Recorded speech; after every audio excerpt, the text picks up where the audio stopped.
Padahal kita di sini udah kerja keras, lembur, nabung, bahkan sampai ngorbanin waktu main. Tapi kok saldo rekening rasanya gitu-gitu aja, nggak nambah banyak? Selama aku bisa menyelesaikan masalah orang lain, uang itu akan datang lagi. Segmen 1. Kenapa kerja keras saja tidak cukup? Halo semuanya, selamat datang di podcast Suara Tengah Malam. Tempat di mana obrolan ringan bisa bawa lo ke pemahaman yang dalam. Karena kita percaya, banyak hal penting justru nggak dibahas saat terang-terangan. Gue Kinara. Dan gue Iqbal. Oke Nar, gue mau buka obrolan malam ini dengan sebuah pertanyaan. Pikirin deh sebentar, kenapa ya ada orang yang kelihatannya santai, nggak kelihatan kerja keras banget, tapi uang kayak ngalir sendiri ke hidup mereka? Nah, itu dia. Pertanyaan yang sering banget gue pikirin, Bal. Padahal kita di sini udah kerja keras, lembur, nabung, bahkan sampai ngorbanin waktu main. Tapi kok saldo rekening rasanya gitu-gitu aja, nggak nambah banyak?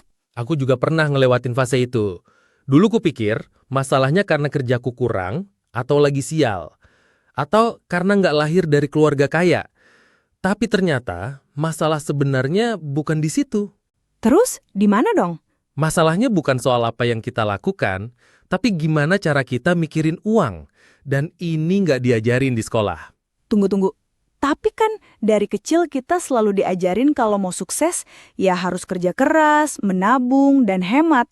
Nggak salah kan ajaran itu? Nggak salah sama sekali, Nar. Serius, itu nggak salah. Tapi ternyata itu nggak cukup.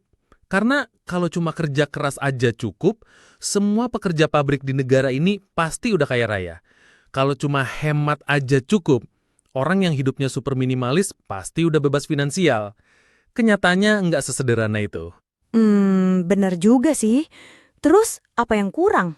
Yang kurang adalah pondasinya, pola pikir atau mindset. Uang itu punya kecenderungan untuk datang ke orang-orang yang punya cara pikir tertentu. Nah, malam ini kita akan bedah 3 pola pikir utama yang diam-diam membentuk hubungan kita dengan uang. Kita mulai dari yang pertama ya. Boleh? Apa tuh yang pertama? Yang pertama adalah pola pikir kelimpahan, abundance, versus pola pikir kelangkaan, scarcity. Oke, kedengarannya dalam banget. Maksudnya gimana?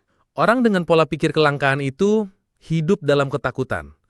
Takut rugi, takut kehabisan uang. Akibatnya, setiap punya uang disimpan rapet-rapet. Nggak berani ambil resiko, nggak berani investasi, bahkan ragu buat beli barang berkualitas karena takut uangnya habis. Wah, itu kayaknya gue banget deh kadang-kadang. Banyak dari kita seperti itu. Nah, ada cerita nyata soal ini. Sebut saja namanya Dani, seorang desainer grafis freelance. Skillnya jago, kliennya oke. Tapi dia hidup dengan pola pikir kelangkaan. Tiap dapat pemasukan proyek, dia simpen rapet-rapet karena takut bulan depan nggak ada pemasukan. Terus, apa yang terjadi?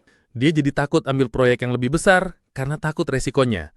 Dia nggak berani upgrade laptop atau beli software ori buat ningkatin kualitas kerjanya. Semua dikerjain sendiri sampai akhirnya burn out. Nah, dia bukan kekurangan uang. Dia kekurangan kepercayaan diri dan keyakinan bahwa kesempatan akan datang lagi. Oke, itu sisi kelangkaan. Terus kalau pola pikir kelimpahan gimana? Orang dengan pola pikir kelimpahan itu melihat uang itu seperti aliran sungai yang datang dan pergi.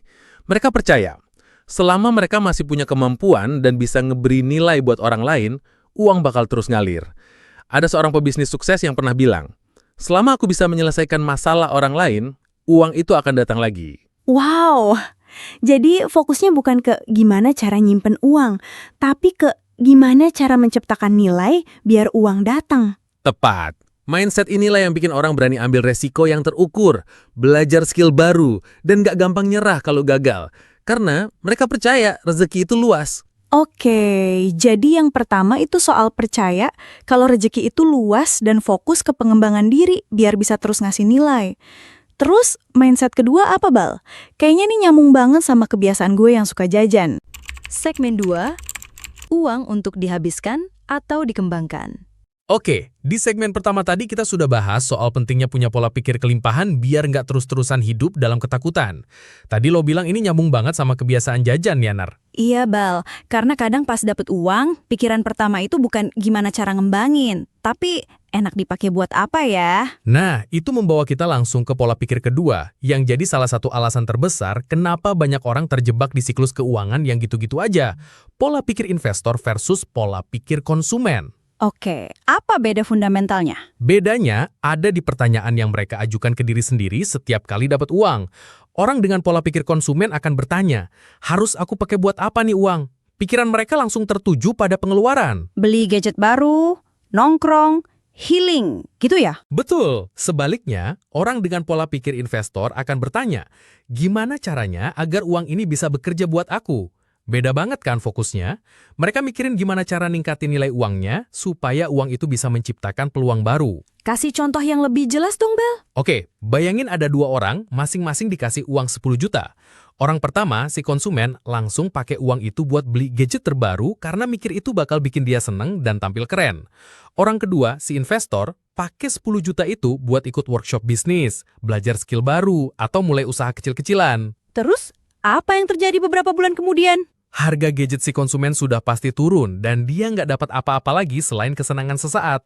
Sementara si investor, skillnya makin bagus, usahanya mungkin berkembang, dan uangnya malah bisa berlipat ganda. Tapi kan, Bal, kita juga manusia. Pengen makan enak, pengen beli barang bagus, itu wajar dong. Masa nggak boleh senang-senang? Tentu saja wajar dan boleh. Bedanya, orang dengan pola pikir investor akan mengutamakan mengubah sebagian besar uangnya menjadi aset dulu. Entah itu aset pengetahuan, aset bisnis, atau investasi lainnya. Setelah itu, baru sisanya untuk kesenangan.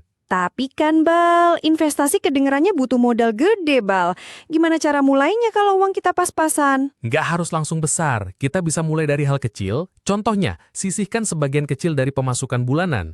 Bukan buat ditabung aja, tapi dipakai buat beli buku, ikut kursus online, atau coba jualan online kecil-kecilan.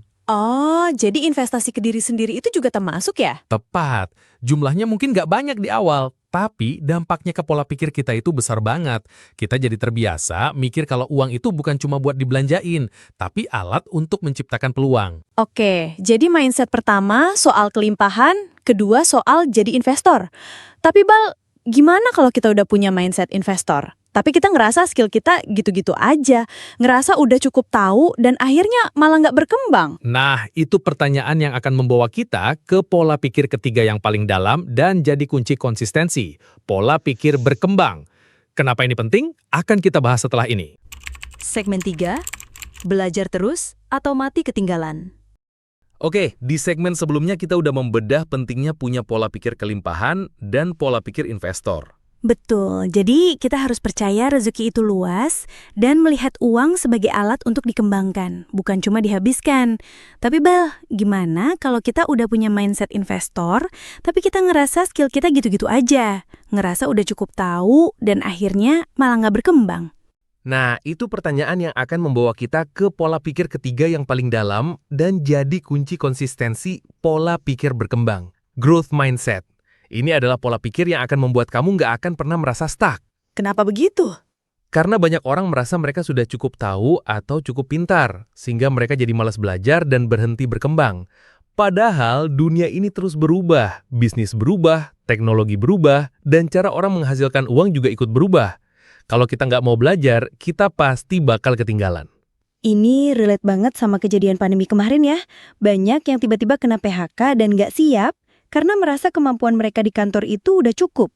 Tepat sekali. Sebaliknya, orang yang punya pola pikir berkembang itu selalu bertanya pada diri sendiri, apa sih yang bisa aku pelajari lagi? Keterampilan baru apa yang bisa aku kuasai?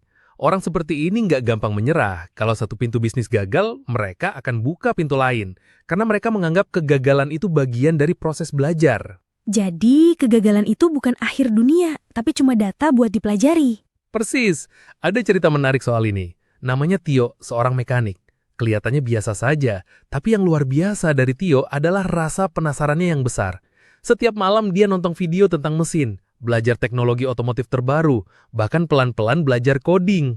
Mekanik belajar coding, buat apa? Teman-temannya juga bilang dia aneh. Tapi beberapa tahun kemudian, Tio buka bengkel sendiri, bukan bengkel biasa, tapi bengkel modern yang pakai sistem booking online dan database pelanggan digital. Sekarang, dia punya 2 cabang dan sistemnya itu dipakai bengkel lain di sekitarnya. Wow, semua itu karena dia mau terus belajar hal baru ya? Betul, dia percaya belajar itu bukan cuma buat jadi pintar, tapi buat menyiapkan diri menghadapi masa depan. Karena itu, dia nggak pernah kehabisan kesempatan.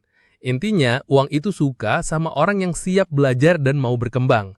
Skill baru akan membuka peluang baru, yang artinya ada kesempatan untuk uang baru. Oke, jadi kalau dirangkum, pola pikir kelimpahan bikin kita berani. Pola pikir investor bikin kita bijak. Dan pola pikir berkembang bikin kita nggak pernah berhenti maju. Bener nggak? Tepat, ketiga pola pikir ini saling terkait banget. Dan di segmen terakhir, kita akan bahas bagaimana kombinasi ketiganya ini bisa jadi pondasi mental yang kuat dan gimana cara kita mulai mengubahnya pelan-pelan. Segmen 4, 3 pondasi dan kisah nyata perubahan. Oke, kita udah sampai di segmen terakhir. Di bagian sebelumnya, kita udah membedah 3 pola pikir utama: kelimpahan, investor, dan berkembang. Benar. Kalau gue coba rangkum, pola pikir kelimpahan bikin kita berani, pola pikir investor bikin kita bijak, dan pola pikir berkembang bikin kita nggak pernah berhenti maju. Benar nggak, Bal? Tepat sekali, Nar. Ketiga pola pikir ini saling terkait banget. Mereka membentuk pondasi mental yang sangat kuat. Orang yang punya ketiga pola pikir ini, hidupnya akan jauh lebih stabil. Karena kalaupun suatu saat uangnya hilang, dia masih punya kemampuan untuk bangkit lagi. Dia nggak akan trauma atau merasa nggak aman karena pola pikirnya sudah terbiasa untuk terus-menerus mencari solusi. Oke, kedengarannya keren banget, Bal. Tapi ini kan nggak gampang. Ngerubah cara pikir yang udah mendarah daging sejak kecil itu pasti susah banget, Bal. Tentu, dan kita nggak harus tiba-tiba berubah 180 derajat. Proses ini butuh waktu dan butuh coba-coba.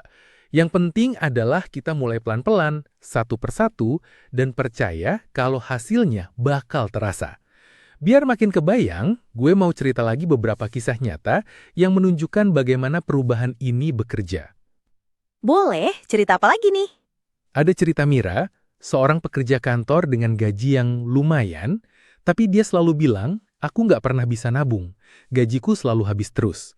Ternyata, setelah dihitung, uangnya habis buat hal-hal sepele kayak belanja pas flash sale dan pesan makanan hampir tiap malam. Dia punya pola pikir konsumen yang kuat. Terus gimana dia berubah? Dia mulai dari hal terkecil. Dia mulai rutin membeli reksadana setiap bulan, ikut webinar keuangan, dan belajar. Dalam setahun, dia udah punya dana darurat dan sekarang bahkan sedang melunasi properti kecil untuk disewakan. Mira akhirnya sadar bahwa uang bukan cuma untuk dibelanjakan, tapi untuk dikembangkan. Wow, perubahannya nyata banget. Ada lagi? Ada. Cerita Rian, seorang yang jago banget di bidang kreatif. Dia bisa ngedit video, desain, bikin musik, tapi dia selalu bilang, aku nggak cukup bagus buat dibayar. Dia terjebak dalam pemikiran harus sempurna dulu, baru berani mulai. Oh, ini kayak fixed mindset ya, takut gagal. Persis, sampai akhirnya dia iseng upload karyanya di media sosial, dan ternyata banyak yang tertarik. Dia mulai dapat orderan dan sekarang malah ngajarin orang lain. Pelajaran terbesarnya adalah, di dunia nyata, bukan orang terpintar yang paling sukses, tapi orang yang paling siap untuk terus belajar dan terus memulai. Jadi, benang merah dari semua cerita ini sama ya. Mereka bukan orang paling hebat atau punya modal paling banyak, tapi mereka berani mengubah cara pikir mereka. Tepat sekali. Mereka sadar kalau uang itu nggak cuma datang ke orang yang kerja keras, tapi juga ke orang yang pola pikirnya sejalan dengan pertumbuhan dan keberanian. Jadi kalau kamu di rumah merasa masih kejar-kejaran sama uang, mungkin ini saatnya untuk berhenti sejenak dan bertanya pada diri sendiri. Sampai sekarang, cara aku mikirin uang itu lebih sering bawa aku ke arah mana sih? Ke arah ketakutan atau ke arah pertumbuhan dan kesempatan? Dan tujuan akhirnya bukan cuma jadi kaya raya kan, Bal, tapi lebih ke hidup yang seimbang. Karena kalau cuma kaya, tapi stres dan terus takut kehilangan, buat apa? Persis. Tujuannya adalah membangun kehidupan finansial yang nggak cuma kuat, tapi juga sehat dan tenang. Benar-benar membuka mata. Jadi, teman-teman, perubahan itu dimulai dari pikiran. Jangan remehkan kekuatan mindset, karena itu adalah pondasi dari semuanya. Betul, pikiranmu siap, tindakanmu akan mengikuti.